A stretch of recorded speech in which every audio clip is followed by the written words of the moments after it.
안녕하십니까, 안영찬입니다. 이번 영상은 백선 특강이죠. 우리가 민법 총칙이라는 문제를 풀고 있는데 두 번째 영상이고요. 이 영상을 통해서 이제 민법 총칙에 관한 백선 특강은 모두 마무리되게 됩니다. 자, 함께 문제를 보도록 하죠. 자, 13번이죠. 임의대리에 관한 설명으로 옳지 않은 것, 틀린 것을 찾으라고 합니다. 1번, 권한을 정하지 아니한 대리인. 자, 뭘 할 수 있죠?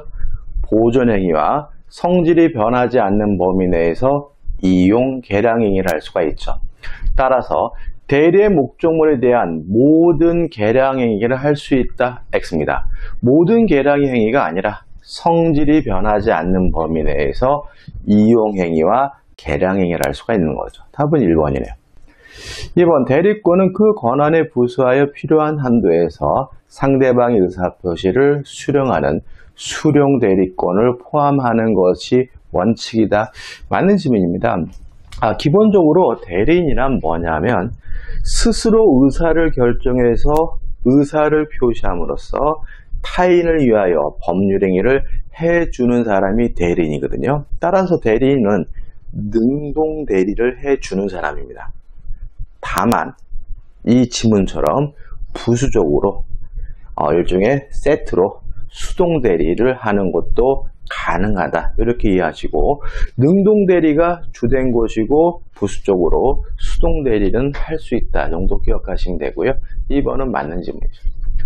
3번, 모든 의사표시는 명시적으로 할 수도 있고 묵시적으로 할 수가 있습니다. 따라서 수권행위도 의사표시 단독행위니까 묵시적인 의사표시로 할 수 있다. 맞는 질문이고요. 4번, 대리권의 존속 중 원인된 법률관계가 종료하기 전에는, 다시 말하면 시킨 일 하기 전에는 원인은 수권행위를 처리할 수 있다. 맞는 질문이죠. 5번, 대리인의 성년 후견 개시는 대리권 소멸사유이다. 자, 대리권 소멸사유 정리해 볼까요? 첫째, 본인의 사망. 두 번째, 대리인의 사망. 대리인의 성년 후견 개시. 그 다음에 대리인의 파산입니다. 다시 말하면 요 네 가지는 임의대리, 법정대리의 공통된 소멸사유이고요. 꼭 암기해 두셔야 돼요. 첫째, 본인의 사망. 두 번째, 대리인의 사망. 세 번째, 대리인의 성년 후견 개시 선고. 네 번째, 대리인의 파산. 꼭 암기해 두셔야 되고요. 답은 1번이죠. 14번입니다. 갑소유 X 토지를 매도하는 계약을 체결한 대리권을 갑으로부터 수요받은 을이죠. 그러면 수권행위를 통해서 을이 대리권을 수요받았으니까 임의대리네요. 갑의 대리인임을 현명하고 병가 매매 계약을 체결하였다. 이에 관한 설명으로 옳지 않은 거죠. 자, 여기서 우리가 대리권의 범위를 한번 정리해 볼게요. 자, 방금 전에 우리가 13번에서 뭐였죠? 대리권이 있긴 하지만 그 범위가 명확하지 아니한 대리, 보존행위와 성질이 변하지 않는 범위 내에서 이용, 계량 행위를 할 수가 있다죠. 그 다음에 이제 두 번째는 이 문제에 나와 있는 것처럼 매도에 관한 수권이 존재할 때 대리인이 할 수 있는 것과 할 수 없는 것도 꼭 기억해 두셔야 돼요. 물론 첫째, 매도에 관한 수권이 있었으므로 매매 계약하는 거 가능하고요. 또 우리 판례에 따른다면 그 매매 대금을 수령하는 거, 받는 것도 가능하다고 보고요. 그 다음에 세 번째로 대금 지급 기한을 연기해 주는 것도 가능하다라고 이해합니다. 포괄적이다 이런 걸 신경 쓰지 마시고요. 매도에 관한 수권이 있다면 대금 지급 기한을 연기해 주는 것이 가능하다. 이렇게 정리하시면 돼요. 그럼 뭘 못하느냐? 연기해 주는 건 가능하지만 매매 대금의 전부든 일부든 뭐 할 수는 없냐면 면제해 줄 수는 없고요. 그 다음에 마지막으로 취소할 수도 없고 해제할 수도 없다. 자, 임의대리인이잖아요. 수권이니까. 자, 임의대리는 임무를 완수하면, 시킨 일을 하면 대리권이 소멸해요. 따라서 취소하기 위해서는 별도의 수권이 필요하고요. 해제하기 위해서도 별도의 수권이 필요한 거죠. 따라서 매도에 관한 수권이 있다면 취소, 해지에 관한 별도의 수권이 없다면 취소할 수 없고 해지할 수 없는 거죠. 꼭 기억해 두시고 요거하고 대리권의 범위가 명확하지 아니한 대리인과 나눠서 정리하시고 기억하세요. 혼란스럽지 않다는 거 강조의 말씀을 드려요. 자, 그러면 1번입니다. 을은 특별한 사정이 없는 한 매매계약을 해제할 권한이 없다. 맞는 질문이죠. 2번, 을이 미성년자인 경우 갑은 을의 제한 능력을 이유로 X토지에 대한 매매계약을 취소할 수 없다. 맞는 질문이죠. 자, 왜 그러냐면 대리는 행위 능력자일 필요 없다라고 민법 117조에 규정이 되어 있어요. 따라서 대리인이 제한 능력자라도 대리인이 될 수 있는 거죠. 따라서 미성년자도 대리인이 될 수 있고요. 피한정 후견인도 대리인이 될 수 있고 피성년 후견인도 대리인이 될 수 있습니다. 따라서 미성년자가 대리인이 될 수 있다는 말은 그 대리인의 대리인을 미성년이라는 이유로 취소할 수 없다는 의미가 되니까 2번은 맞는 질문이 되겠죠. 3번, 병가의 매매계약이 불공정한 법률에 해당하는 여부가 문제되는 경우 매도인의 무경험은 갑, 본인을 기준으로 판단한다. X죠. 자, 이건 어떻게 기억하는 거죠?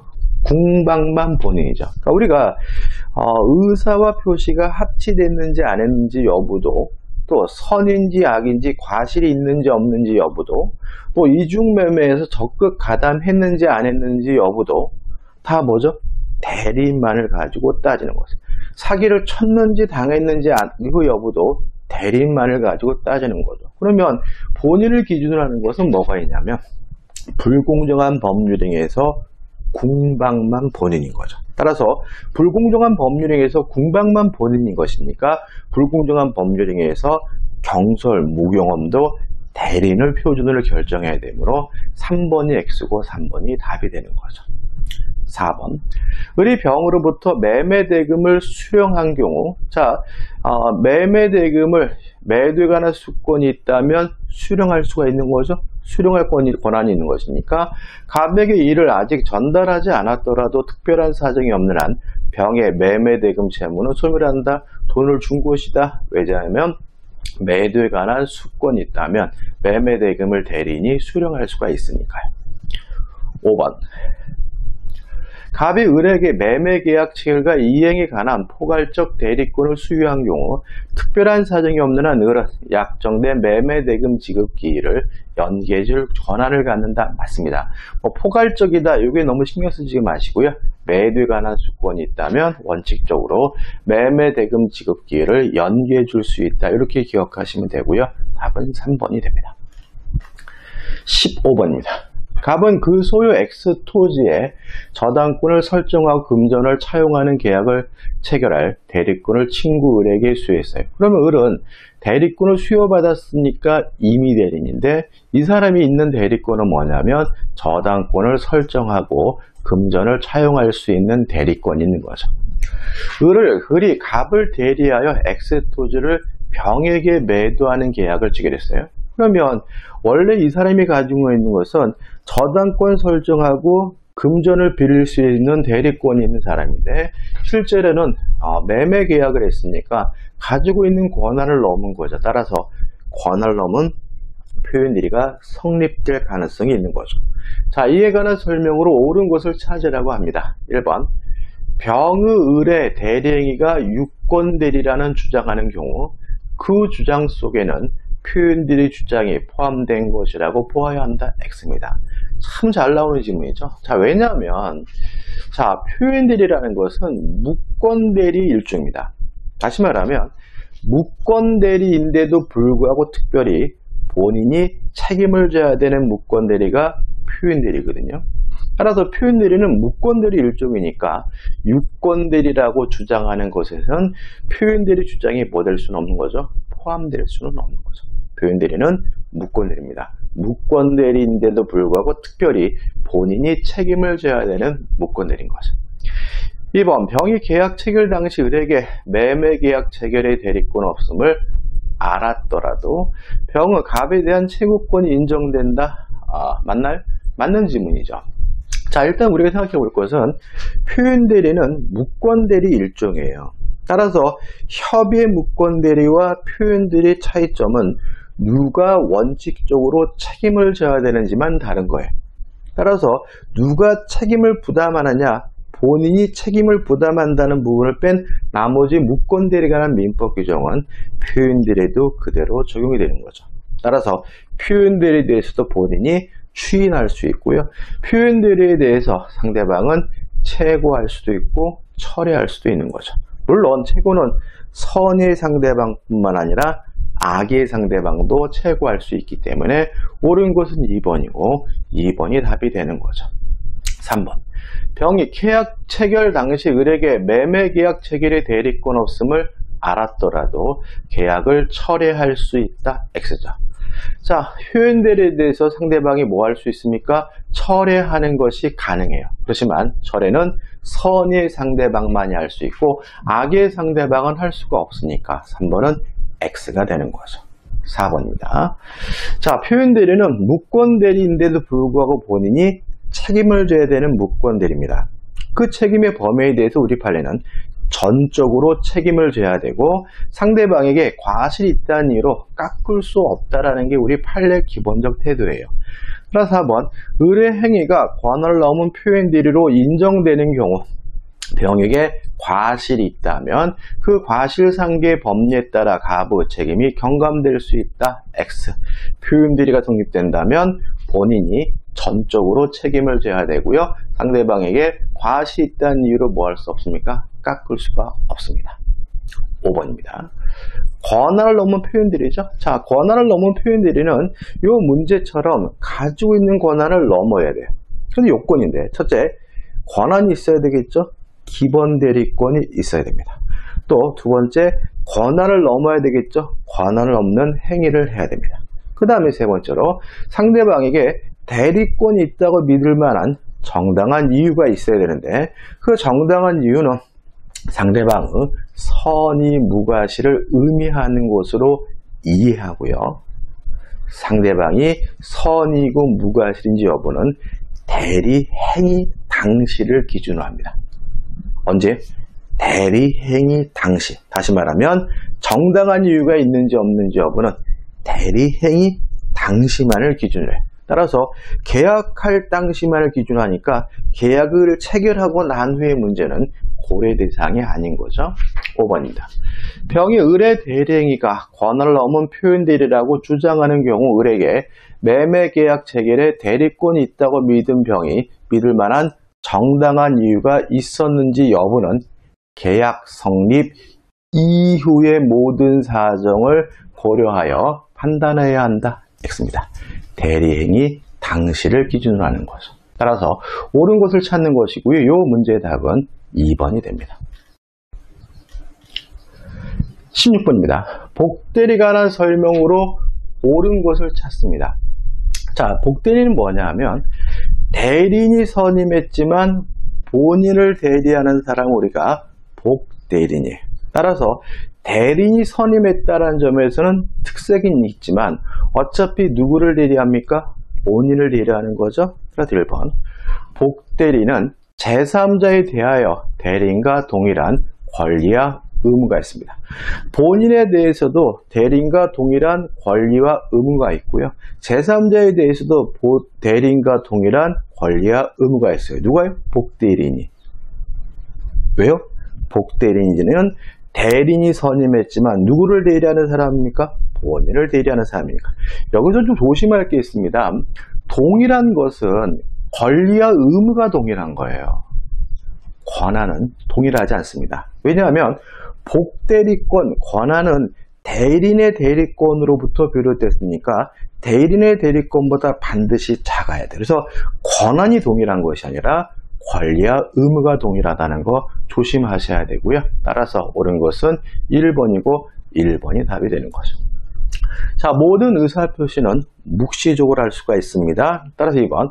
본인의 묵시적 승낙, 유효하고 적법합니다. 따라서 묵시적 승낙이 취한 임의대리인의 복인권 행사는 허용되지 않는다. X가 되고요.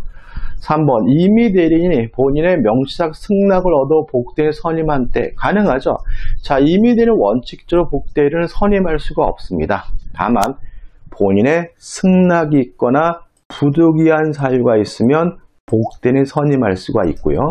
승낙을 얻었거나 부득이한 사유가 있다는 이유로 복대리인 선임한 경우에는 선임 감독에 관한 책임을 본인에게 부담해야 되거든요.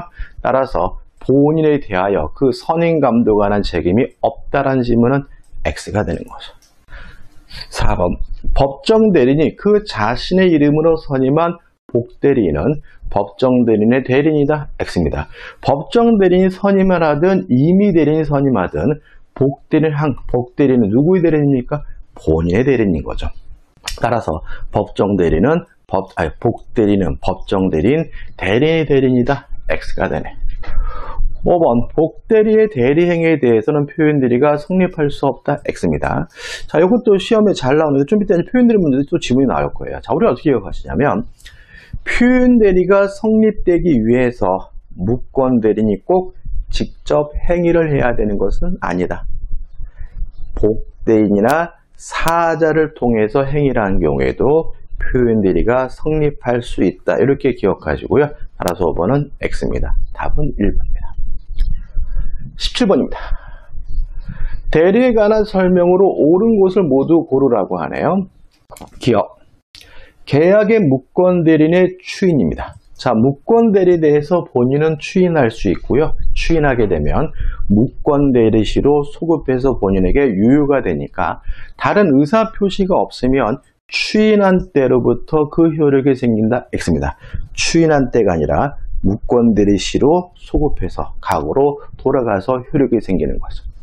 니은번 무권대리인의 상대방이 상당한 추인 기간을 결정한 경우 그 기간 내에 본인이 확답을 바라지 아니한 때에는 추인한 곳으로 본다. X입니다. 추인을 거절한 곳으로 보죠.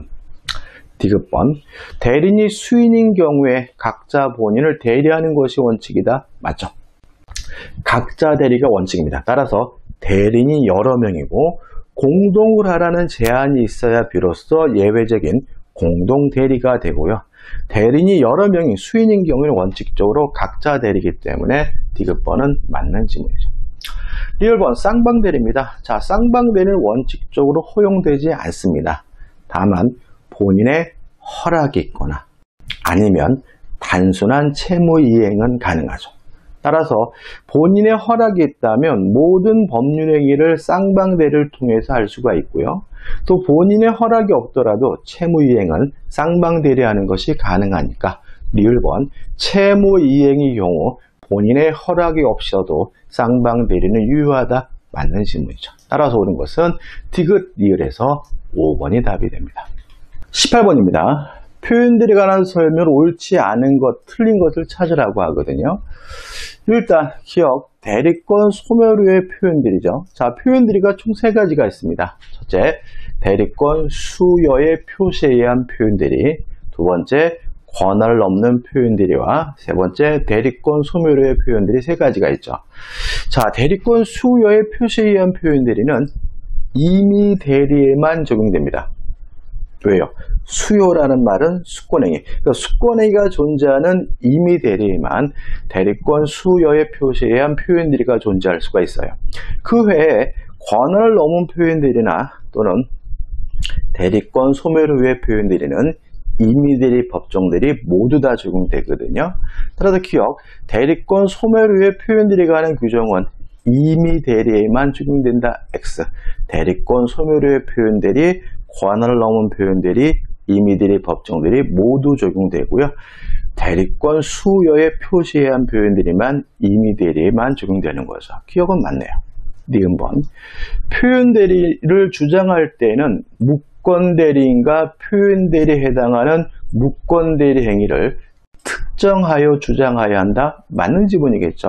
다시 말하면 그 무권대리인과 그 무권대리 한 행위 중에서 뭐가 표현대리인지에 대해서 특정해서 주장해야 될 필요가 있으면 너무나 당연한 거죠. 디귿번 강행법규를 위반하여 무효인 법률행위라 하더라도 표현대리 법률은 준용될 수 있다. X입니다. 리을이 올라가 있네요. X입니다. 자, 우리가 모든 책임은 유효함을 전제로 하죠. 따라서 만약에 법률행위 자체가 반사회적에서 무효다 또는 강행법규 위반으로 무효라면 표현대리인이 무권대리인이 따질 필요가 없는 거죠. 책임을 논할 필요가 없는 겁니다. 따라서 무효라면 책임이 발생하지 않으므로 표현대리 성립을 논할 필요가 없는 것이니까 표현대리 법리는 준용될 수 있다는 질문은 X가 되는 거죠. 1번.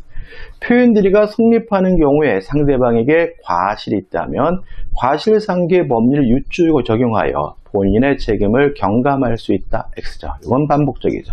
표현대리가 성립된다면 전적으로 책임을 져야 되고요. 상대방에게 과실이 있더라도 깎을 수 없다는 게 판례 입장이에요. 따라서 틀린 것은, 옳지 않은 것은 기역, 디귿, 리을에서 4번이 답이 되네요. 19번입니다. 권한을 넘은 표현들에 관한 설명을 옳지 않은 것, 틀린 것을 찾으라고 하네요. 자, 1번. 자, 가지고 있는 권한을 넘어야 되는데 종류불분입니다. 다시 말하면 원래 가지고 있던 권한과 실제 이루어진 대리행위가 비슷할 필요는 없거든요. 그래서 1번. 권한을 넘은 대리행위와 기본 대리권이 반드시 동종인 것이야 하는 것은 아니다. 맞는 지문이 되겠죠. 2번입니다. 자, 표현대리라는 것은 무권대리라는 것은 뭐냐면 대리인이라고 현명을 했지만 대리권이 없는 경우가 무권대리예요. 따라서 무권대리가 됐다면 대리인이라고 뭘 해야 되냐면 현명을 해야 됩니다. 만약에 대리인으로서 현명하지 않았다면 무권대리도 성립할 수 없고 표현대리도 뭐 될 수 없어요? 성립할 수가 없는 거죠.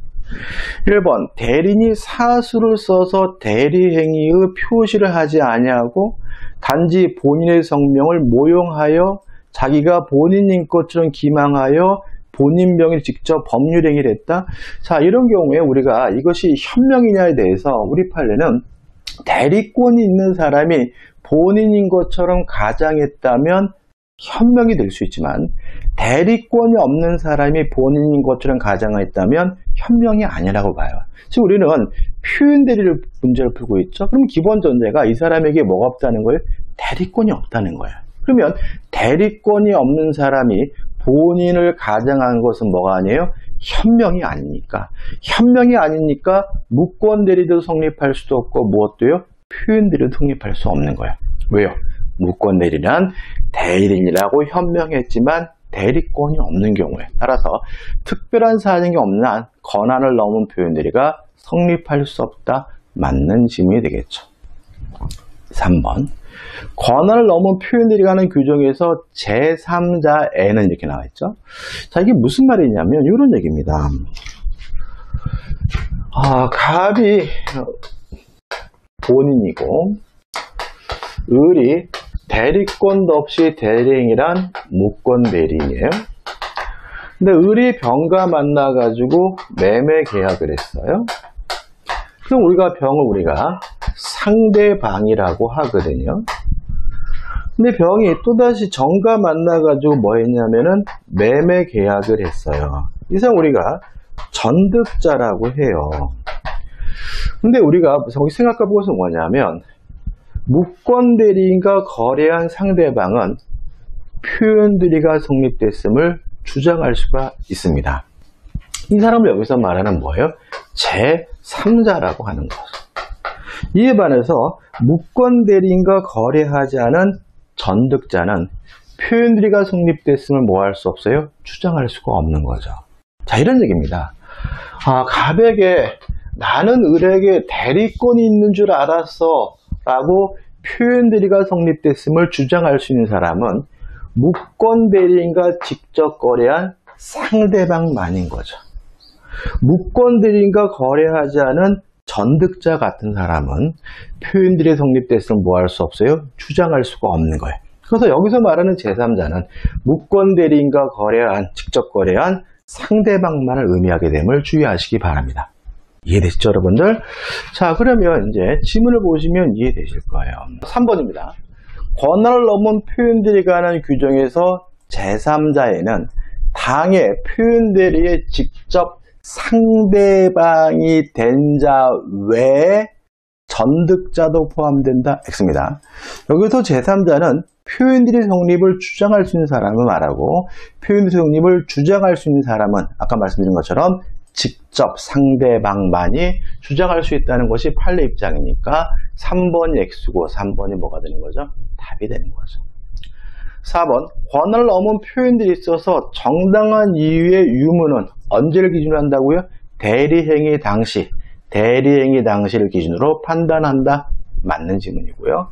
5번 복인권 없는 대리인이 선임한 복대리인의 대리권도 권한을 넘은 표현들의 기본 대리권이 될 수 있다. 맞는 지문이고 이건 어떻게 기억하죠? 표현대리가 성립하기 위해서 꼭 무권대리인이 직접 행위를 해야 되는 것은 아니다. 사자를 통해서 행위한 경우에도 표현대리가 성립될 수가 있고요. 복대리인을 통해서 행위를 한 경우에도 표현대리 성립될 수 있다라고 기억하시면 되고요. 답은 3번이 됩니다.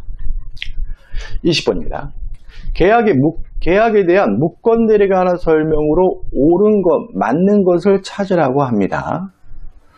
1번입니다. 범죄가 되는 무권대리에 대하여 장기간 형사고소를 하지 아니했던 사실만으로 묵시적인 추인이 있었다고 볼 수 있다. X입니다.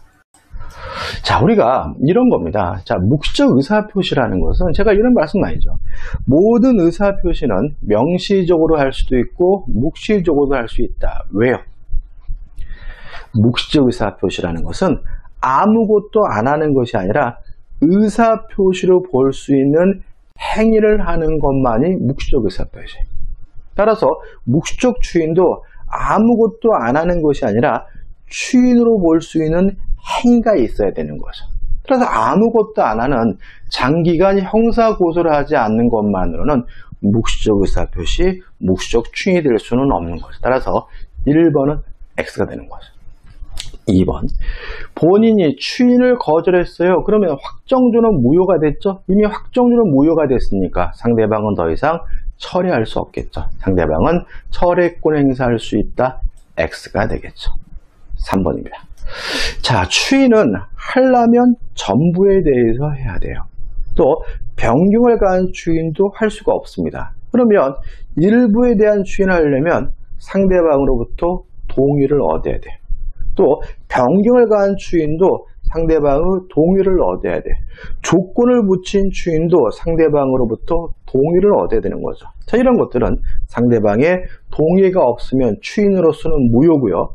동의를 얻으면 그때 비로소 유효한 거죠. 따라서 3번, 본인이 무권대리 행위의 일부에 대해 추인한 경우 그에 대하여 상대방의 동의를 얻으면 유효하다. 맞는 지문이고요. 답은 3번이 되는 거죠. 4번, 본인이 무권대리에게 한 추인입니다. 자, 추인의 상대방은 제한이 없습니다. 따라서 상대방에게 할 수도 있고 무권대리인에게 할 수도 있고 승계인에게도 할 수 있는 거죠. 따라서 무권대리인에게 추인하는 것이 가능하니까 무권대리인에게 한 추인의 의사표시는 항상 효력이 없다. X가 되는 거죠. 5번입니다. 무권대리인의 계약 상대방에 대한 책임. 뭐죠? 무권대리인과 거래한 상대방은 무권대리인에게 이행을 청구할 수도 있고 손해배상도 청구할 수 있죠. 요건 어떤 거예요? 일단 상대방은 선이고 무과실해야 돼요. 무권대리인이에요. 제한 능력자면 안 되죠. 행위 능력이 있어야 되고요. 주의하실 것은 무과실 책임입니다. 따라서 무권대리인에게 아무런 고의과실이 없더라도 상대방은 무권대리인에게 이행을 청구하거나 손해배상을 청구할 수가 있으므로 대리권의 흠결에 관하여 대리인에게 과실이 있어야 한다는 인정된다는 지문은 X가 되는 거죠. 따라서 옳은 것은 3번이고 3번이 답이 되네요. 자, 이제 21번입니다. 갑은 토지거래 허가구역내에 있는 그 소유 X토지에 대하여 토지거래 허가를 받을 것을 전제로 을과 매매계약을 체결하였다. 이에 관한 설명은 옳지 않은 거죠. 자, 유동적 무효입니다. 올해는 부동산 아파트 가격이 논란이 많이 됐기 때문에 이렇게 투기가 부동산 가격 상승이 사회적으로 논란이 됐을 때는 민법 문제에서는 유동적 무효에 대해 시험 문제를 잘 내요. 그래서 꼭 기억해 두시는데 유동적 무효입니다. 자, 옳지 않은 것을 찾습니다. 1번, 갑이 허가 신청 절차에 협력하지 않으면 을은 갑에 대하여 협력 의무 이행을 소구할 수 있다, 소송으로 구할 수 있다. 맞아요. 자, 우리가 유동종 무효도 무효입니다. 다만 토지거래 허가 절차에 협력해야 될 의무는 있어요. 근데 이 협력 의무는 우리 판례에 따른다면 주된 채무가 아닌 부수족 채무로 이해합니다. 따라서 협력 의무를 일방이 거부하면 그것을 강제할 수 있고요. 또 일방이 거부했다는 이유로 손해가 발생하면 손해배상을 청구하는 것도 가능하지만 계약 자체를 해제할 수는 없다는 것이 우리의 판례 입장이에요. 왜요? 주된 채무가 아닌 부수적 채무니까요. 따라서 협력 의무를 강제할 수 있으니까 협력 의무 이행을 소구할 수 있다, 소송으로 구할 수 있다는 지문은 맞는 지문이고 꼭 기억해 두셔야 되겠죠. 그럼 2번도 이해되실 거예요. 갑이 허가 신청 절차에 협력할 의무를 이행하지 않더라도 특별한 사정이 없는 한 늘은 이를 이유로 계약을 해제할 수 없다. 맞죠? 왜냐하면 협력할 의무는 주된 채무가 아니라 부수적 채무니까요. 3번. 갑과 을이 허가 신청 절차의 협력 의무 이행 거절 의사를 명백히 표시했어요. 자, 유동종 무효라는 말은 지금은 무효지만 허가를 받게 되면 유효로 뒤바뀔 가능성이 있는 것이 유동종 무효인 거거든요. 따라서 일방 당사자가 거부하고 있다면 아직도 허가받을 가능성이 있으니까 유동종 무효예요. 근데 쌍방 모두가 거부하고 있어요. 쌍방 모두가 협력하지 않기로 했습니다. 그럼 이것은 허가받을 가능성이 없기 때문에 확정적 무효거든요. 자, 그럼 보세요. 자, 협력 의무 이행 거절 의사를 명백히 표시했어요. 누가요? 갑과 을이. 그러니까 쌍방 모두가 했으니까 결국 이것은 유동적 무효가 아니라 확정적 무효고요. 매매 계약은 확정적으로 무효가 된다. 맞는 질문이 되겠죠. 4번. 매매 계약이 을의 사기에 의해 체결된 경우까지 끊어볼게요. 자, 유동적 무효 상태라 하더라도 별도의 무효 사유가 있으면 그 무효를 주장하는 거 가능하고요. 별도의 취소 사유가 있다면 취소하는 것도 가능하거든요. 따라서 매매 계약이 을의 사기에 의해 체결됐다면 사기를 이유로 취소하는 것이 가능하니까 갑은 토지거래 허가를 신청하기 전에 사기를 이유로 계약을 취소함으로써 허가 신청 절차 협력 의무를 면할 수 있다. 맞는 지문이 되겠죠. 5번입니다. 중요한데, 자, 중간 생략 등기는 원칙적으로 유효합니다. 다만 이러한 중간 생략 등기가 토지거래 허가 구역 내에서 이루어졌다면 그 등기가 됐더라도 무효입니다. 꼭 기억해 두셔야 되겠죠? 자, 중간 생략 등기는 원칙적으로 유효하지만 토지거래 허가 구역 내에서 이루어진 중간 생략 등기는 무효예요. 확정적 무효예요. 따라서 전원의 합의가 있다 하더라도 토지거래 허가 구역 내에서는 최후 양수인이 최초 양도인에게 직접 이전 등기해달라고 청구할 수가 없는 거고요. 최후 양수인이 최초 양도인에게 토지거래 허가 절차에 대해서 이행해달라고 청구할 수는 없는 거죠. 왜요? 토지거래 허가 구역 내에서 이루어진 중간 생략 등기는 무효이기 때문에. 따라서 5번. X토지가 중간 생략 등기의 합의에 따라, 여기가 어디입니까? 토지거래 허가구역이잖아요. 그러면 이 합의 무효예요. 따라 을로부터 병에게로 허가 없이 전매된 경우 병은 갑에 대하여 직접 허가 신청 협력 의무 이행 청구권을 가진다는 지문은 X가 되고요. 답은 5번이고 꼭 기억해 두셔야 될 것 같습니다. 축제 가능성이 높다 이런 말씀인 거죠. 22번입니다. 법률행위 취소에 관한 설명을 옳지 않은 것, 틀린 것을 찾으라고 하거든요. 자, 취소할 수 있는 법률의 추이는 원인이 소멸된 후에 해야 됩니다.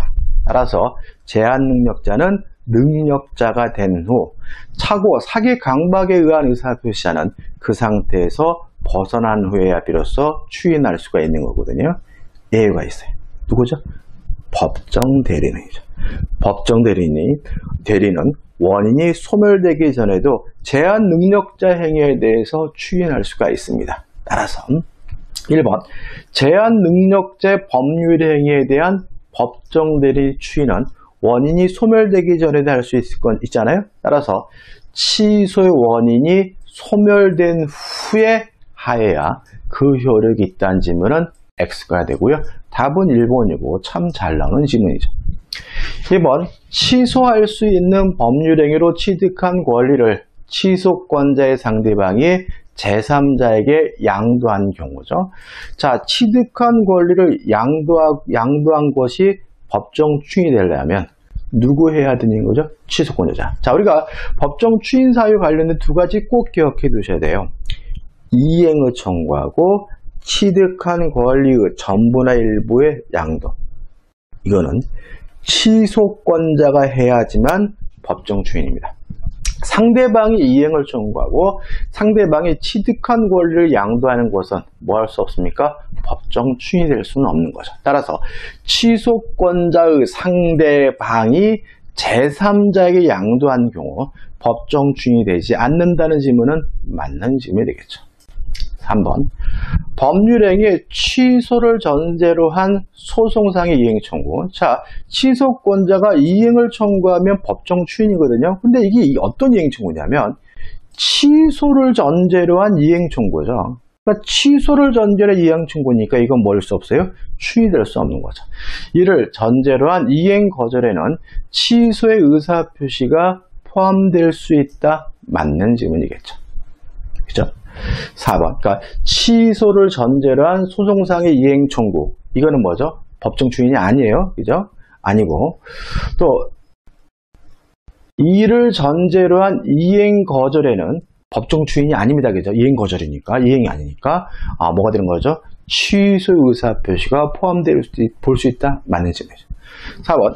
취소할 수 있는 법률행위는 취소권자가 추인할 수 있는 후에 이의를 보류하지 않고 이행을 청구하면 추인한 것으로 본다. 맞죠?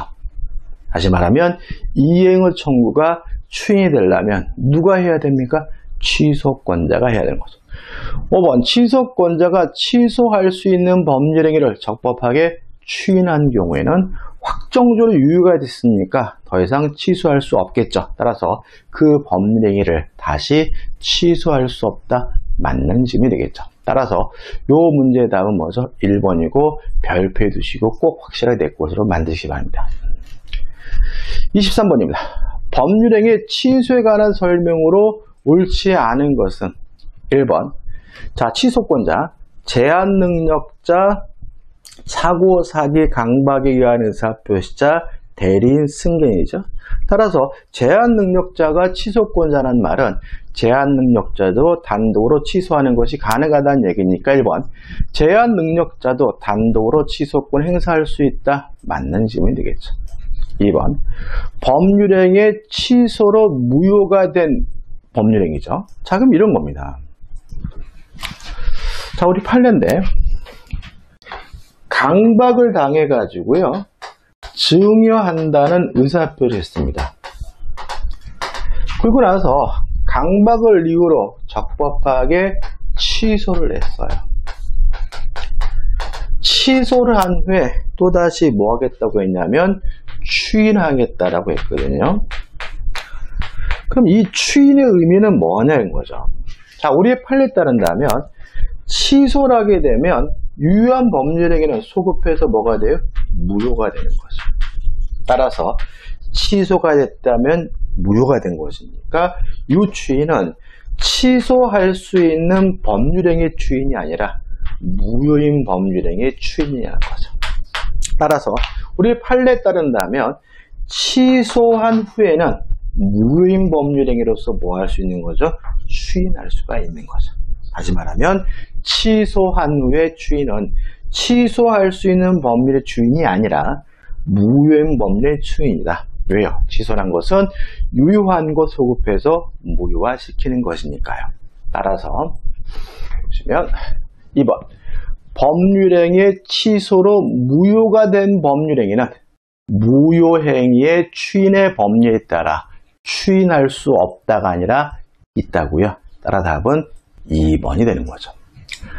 3번, 근로계약이 취소된 경우 이미 제공된 근로자의 노무를 기초로 형성된 취소 이전의 법률관계는 소급의 효력을 잃지 않는다. 맞는 지문이거든요. 근데 이게 시험에 나올 수는 없겠죠. 그죠? 시험 범위는 아니니까요. 4번, 취소권자가 추인할 수 있은 후에 이의를 보류한 상태에서 취소할 수 있는 계약을 이행한 때. 자, 이행하게 되면 뭐가 되는 거죠? 법정 추인이에요. 근데 이의를 보류했다는 말은 뭐예요? 내가 너한테 이행하긴 하지만 추인하는 것은 아니다라고 이의를 보류하게 되면 뭐가 아닙니까? 추인이 아니니까 법정 추인이 되지 않는다. 맞는 질문이죠. 5번입니다. 차고에도 말씀드렸죠. 자, 해제당하게 되면 채무불이행을 원인으로 손해배상을 해줘야 돼요.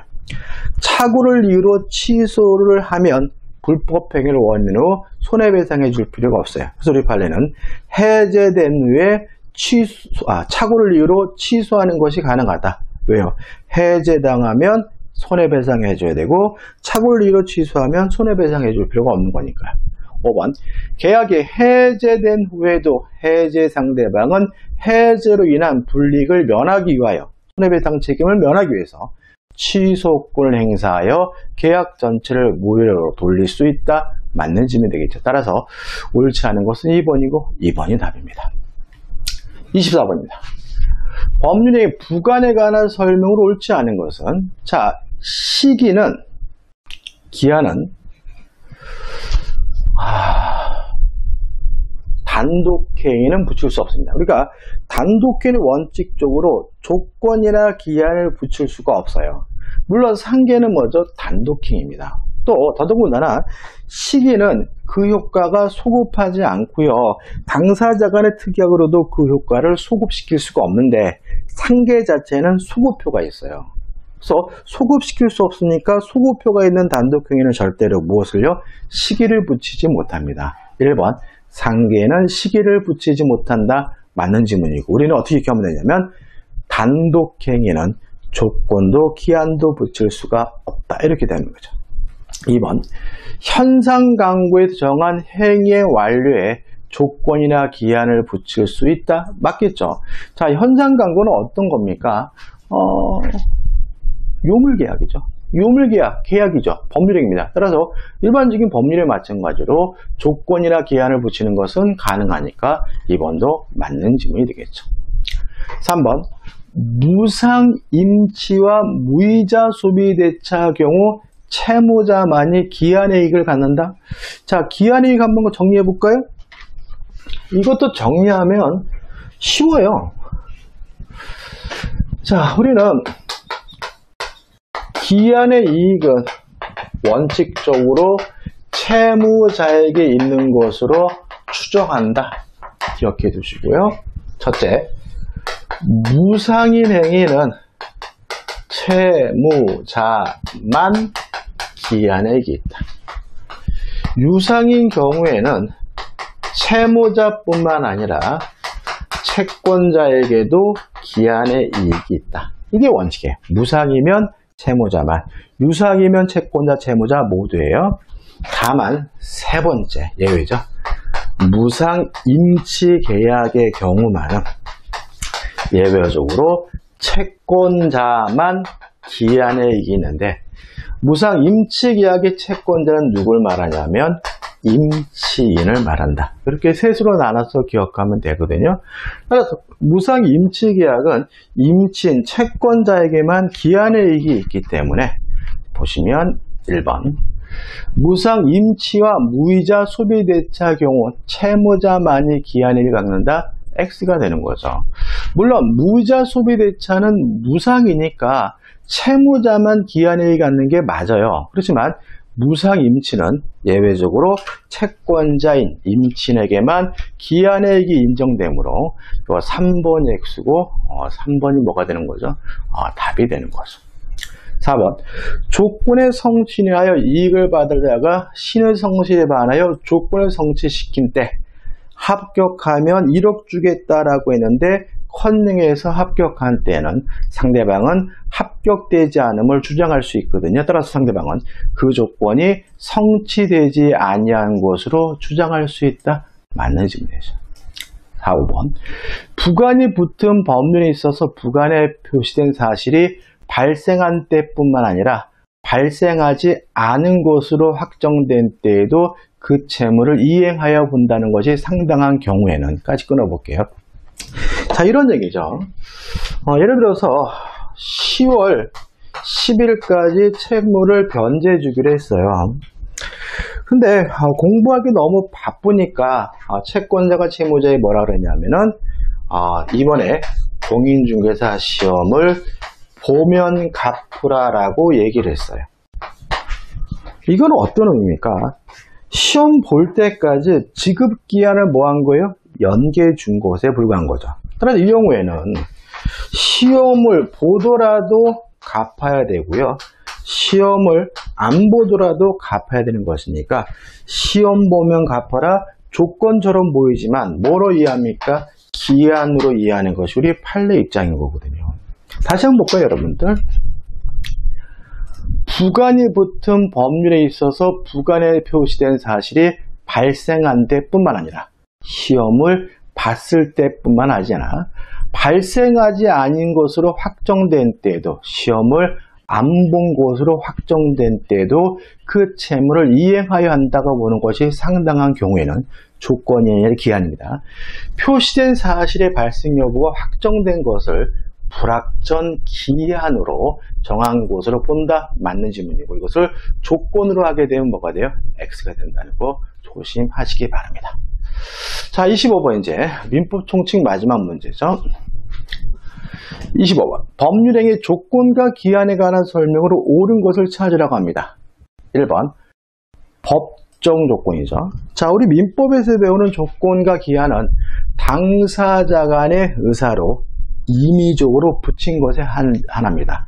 따라서 법률 규정에 의해서 주어진 법정 조건은 조건이 될 수가 없는 거죠. 따라서 법정 조건도 법률행위 부관으로서 조건에 해당한다.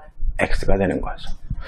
자, 단독행위에는 조건을 붙일 수 없는 것이 원칙입니다. 다만 채무 면제와 같이 상대방에게 이익만을 주는 단독행위는 조건을 붙이는 것이 가능하므로 채무 면제와 같이 단독행위에는 조건을 붙일 수 없다. X가 되는 거죠. 3번. 기한은 특별한 사정이 없는 한 채권자의 이익을 위한 것 추정한다. X죠. 자, 누구에게요? 채무자에게 이익이 되는 것으로 추정하죠. 4번. 조건에 친하지 않는 법률행위 뭐가 떠오르시나요? 가족법상 행위가 떠오르시면 돼요. 뭐 혼인, 약혼, 이혼 이런 가족법상 행위에 조건을 붙이게 되면 조건 자체뿐만 아니라 법률행위 전체가 다 무효이기 때문에 불법 조건을 붙이면 조건 없는 법률행위로 전환되는 것이 아니라 법률이 전체가 무효가 되니까 4번은 뭐죠? X가 되는 거죠. 5번. 불확정한 사실의 발생을 기한으로 한 경우 시험을 보면 갚으라고 한 경우 특별한 사정이 없는 한 그 사실의 발생이 불가능한 것으로 확정된 때에도 시험을 안 보게 된 경우에도 갚아야 되니까 기한이 도래한 것으로 본다. 맞는 질문이고요. 답은 5번이 되는 거죠. 자, 이렇게 해가지고요. 민법 총칙에서 우리가 나올 만한 부분, 나올 곳에 예상되는 문제를 제가 뽑아왔습니다. 25문제를 뽑아왔는데 이 정도입니다. 그래서 여기에 나와 있는 문제 정확하게 확실하게 이해하셔야 돼요. 그러니까 답을 배우는 거 아니에요. 똑같은 게 나오는 건 아니니까. 그죠? 그래서 정확하게 이해하시고 이해 안 되는 부분이 있다면 강의를 들으시는데도 이해가 안 된다면 해당 부분의 기본 이론 강의 부분도 찾아서 공부하시면서 병행하시면서 정리하는 데 쓰시면 될 것 같아요. 여러분 수고 많으셨고요. 여러분들 고맙습니다.